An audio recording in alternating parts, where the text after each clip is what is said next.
Ladies and gents, welcome back to another video. Today I want to talk about Ghost in the Shell, a free-to-play game available on Steam. It was released on the 28th of July, earlier in the summer. And although I've been kind of glimpsing at it, and it looked interesting to me back in the day, I never actually decided to download and give it a shot, because initially it actually required a purchase to get into, even though it was going to be a free-to-play game. Back then it was kind of like early access, you had to buy to get into it.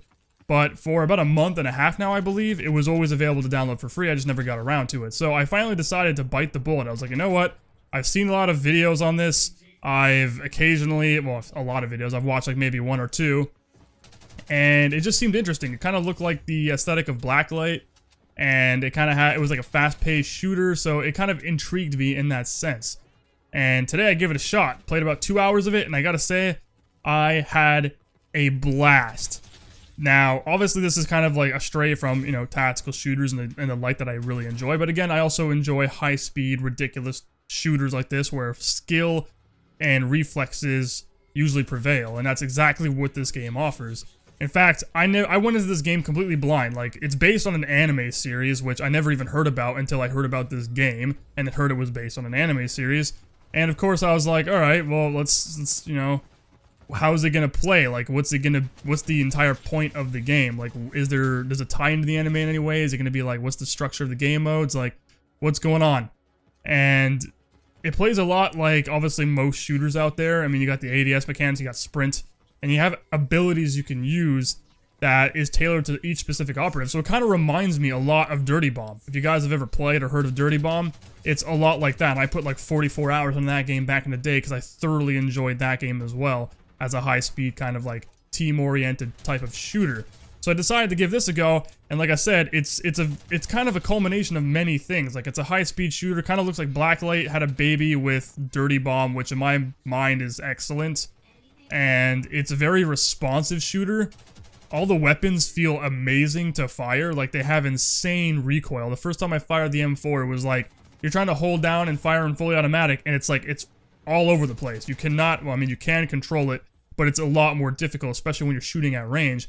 So tap firing and using short, quick bursts is usually more effective at further ranges, which is something I really enjoy in games, where actually controlling the weapon to be able to get effective rounds, like in a nice grouping on target, is always insanely satisfying, and obviously requires a tremendous amount of skill compared to most other games that just, you know, the gun stays stationary, but the spread of the bullets will just kind of increase the cone of fire, which gives you a bigger grouping, which again is just artificial spread, has nothing to do with actual muzzle trajectory and where the muzzle's actually pointing. So ultimately, I really like this game. Like, I'm pleasantly surprised. It doesn't feel pay to win to me, which is interesting, because even Blacklight Retribution back in the day and even Dirty Bomb can kind of somewhat feel like it's a pay to win game. But in this, I haven't really encountered that yet. Of course, I've only put 2 hours into it, so it's not like I don't really, you know a lot about the game in depth. I mean, I kind of figured out the gist of it. The UI is extremely simple, which was weird, because most free-to-play games have incredibly convoluted and just unintuitive UIs. Like, let's be honest. Blacklight Retribution, when it first came out, the UI was junk. And many games are kind of in the same stew, like Hawken, and like, I can name, well, those are the only ones I can really name right now, but there's a lot of shooters out there, just games in general, that are free-to-play that have really shoddy main menus that are kind of confusing to get used to. War Thunder's another one that even if you, today, I would still think if you're new to the game and you kind of got into it and you were trying to figure out the UI, it takes time to learn and just figure it out. But ultimately, like, this game, for some reason, just seems simple. And it was really quick to figure everything out. Like, there's a tutorial that you run through. The tutorial is very simple. It kind of shows you the ropes of how everything works, and then you can just go online and start fragging people, and it's, I don't know, man. It's actually really fun. I like how responsive the game feels.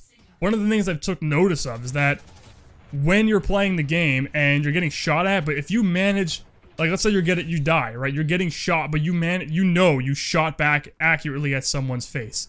So let's put it in, like, most games' perspectives, where if you're shooting at somebody and, like, let's say you hit them in the head, but they get the kill shot on you, your bullet no longer registers. Like, I'm sure many of you guys know what that feels like. You know, you'll shoot them, they kill you, but the bullet you shot them with did nothing, right?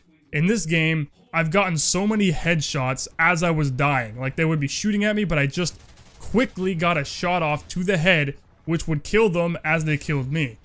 And that doesn't happen in many shooters because it's just not that responsive. My ping to every single server I was playing on was 21 milliseconds. So, I mean, that's really good ping. Even though I feel the movement can feel floaty and laggy and stuttery at times, which is strange. But ultimately, the game feels good on when it comes to shooting and, you know, actually connecting with targets and just putting everyone down. So it's a high speed, you know, like just run around, shoot each other, like Twitch shooting. It's all about that. And initially I was playing at slower pace, which was like, you know, obviously doing me some good because playing at slow pace and taking corners and like trying to be mindful of your positioning can also go a long way to keeping you alive. But also just being faster on the trigger and aiming can also, you know, make you survive and kill a bunch of dudes and being in the right position at the right time. It's great. I've been having a lot of fun with this game in the last 2 hours. If you guys are interested in a fast-paced type of shooter like this, definitely check it out because, I mean, it's free and I'm probably going to be playing a lot more of this game, to be completely honest, even though it's not like something I want to be focusing on as a free-to-play shooter just to kind of jump into and start slaying bodies. This is definitely my go-to in the near future. I'm Pepperbelly. Thank you guys for joining me today on this video, and I'll see you guys on the next one.